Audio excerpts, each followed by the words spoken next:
begin this talk with kind of a little bit of an asterisk. So normally as a researcher, when I do a presentation, I'm standing behind a podium, which there's nothing here for me to stand behind. Usually there's some charts, some tables, a method section that I can kind of hide behind.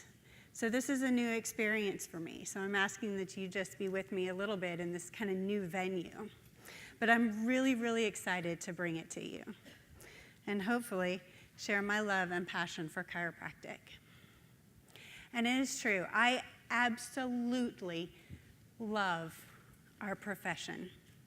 It is amazing whenever your patient gets up off the table and there's that moment, they've just been adjusted, they've stood up, they take this big deep breath, and then you see their mind and their body reconnect. It is amazing to know that you've been a part of that. So our profession is absolutely wonderful. And the next thing is I believe, beyond a shadow of a doubt, that a life lived free of subluxation can reach its optimal potential. And a subluxated life cannot ever reach its full potential. So the next question is, what do I do with that? So I'm kind of fortunate, and I have an answer for that, because I also have a passion for research. So for me, that was easy. What I want to do is I want to tell the chiropractic story through research. And then I also want to engage other doctors and students in this journey with me through the creation of a chiropractic learning healthcare community. And the last thing that I want to do is I want to help alleviate your fears, because research can be scary. So in the chiropractic profession, you all see every day some amazing changes in your patients. Well, I want to use research, or the voice of research, to share those stories. And we have some amazing storytellers in chiropractic. We've got Fred Barge, Reggie Gold, Sigafus, and our very own Dr. Guy Riekman. They can connect with an audience through these stories. And then our patients and the people they speak with are able to get it, and they understand. Well, we can do that through research as well. So I had a neighbor, and I say had because he's passed away of ALS. He had two beautiful girls. He played on our softball team, got hit in the head with a softball because he was the pitcher. Ended up looking like Frankenstein for a while. But sadly, shortly after that, he started developing symptoms of ALS. Well, like most people, whenever you have a condition, you want to seek out the experts. So for him, growing up in his model, the experts were the medical profession. So he found some doctors at Emory that he was working with. But nothing was helping. His symptoms were progressing. So I thought, okay, as a chiropractic student, you know what? I know chiropractic can help him. I know we can do something for him. So I went to Scott and I talked to him. I said, hey, I really think we can help you. I explained to him, you had an injury, cerebral spinal fluid, talked about all of that. But then he said something I'll never forget.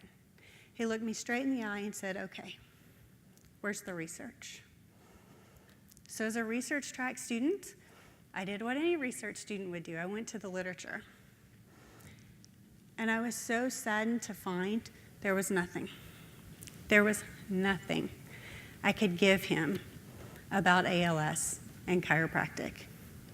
I found a few cases on MS, but they were single case reports. So I had nothing to provide for him. I did find a few things on inflammation as well.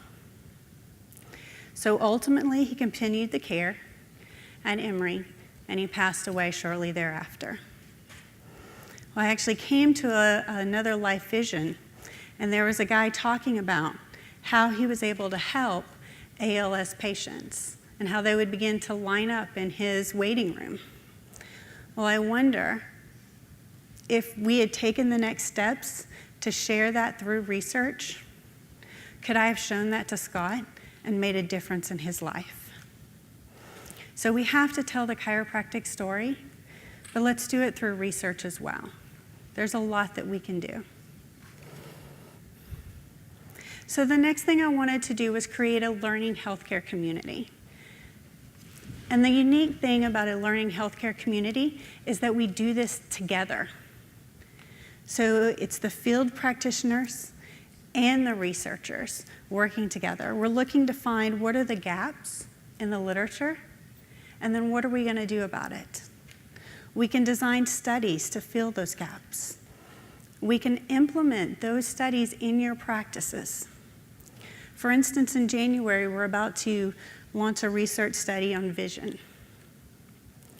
I'm going to get 100 chiropractors that agree to see the next 10 patients that walk through their door that are new. I'm going to ask 15 minutes before the adjustment, 15 minutes after the adjustment, 15 minutes in 2 weeks, and 15 minutes in 6 weeks. So just an hour of their time and their patient's time. But by doing that, I'm able to get 1,000 points of information on patients. In the research literature, that's powerful. We really can change the world with that kind of information. But it takes community. It takes working together. And once we get that information, we evaluate it, we learn from it, and then we adjust as needed. And the most important thing is we communicate and we share that information with you. And this is a cycle, and it continues. So creating a chiropractic learning healthcare community. Okay, so the third thing I wanted to do was help alleviate your fears about research, because I know it can be scary. But the bottom line is, we all do research. I mean, if you're buying a camera, you're looking for a pet, what do? You go to the literature. Maybe your literature is CNET or Consumer Reports. Or if you're buying a pet, you're going to Google it. What's the best pet? What's the cutest pet? You're doing research. Well, then what you do is you compile all that information. Maybe you'll put together a spreadsheet, depending on your varying level of neuroses. I may have had a few spreadsheets or two. So then you make a decision based on that. And then from your decision, you're going to have an action, and then you may even share the results. Maybe the Australian Shepherd is the perfect dog, and you're going to share that with your friends. So research. The only difference between this type of research and what we do is we just ask different questions. So I want to help you alleviate some of your fear about the research process. And then the next thing I want to do is to bring you into the fold. We can do this together, but it takes all of us. I want to work with you to tell the chiropractic story through the language and the voice of research.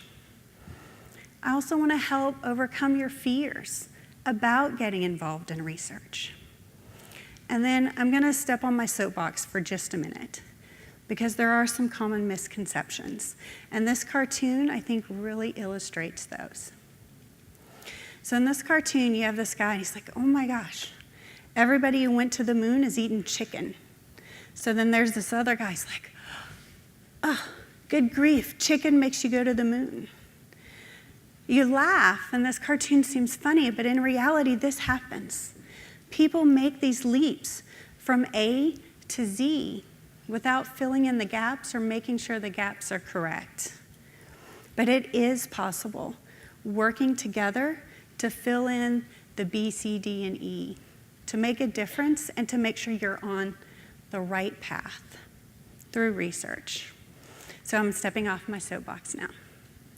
And I'm asking you to take the first step with me, to join me in this effort to share the chiropractic story. Because I fully believe that we can do this, and especially if we do it together. And maybe if we all take these steps, then people like Scott, who's just a wonderful man, and all the other Scotts out there, maybe he would have been able to walk his child down the aisle and give her away in marriage or see her graduate. But I need your help. So thank you for the opportunity to be here and to present to you today.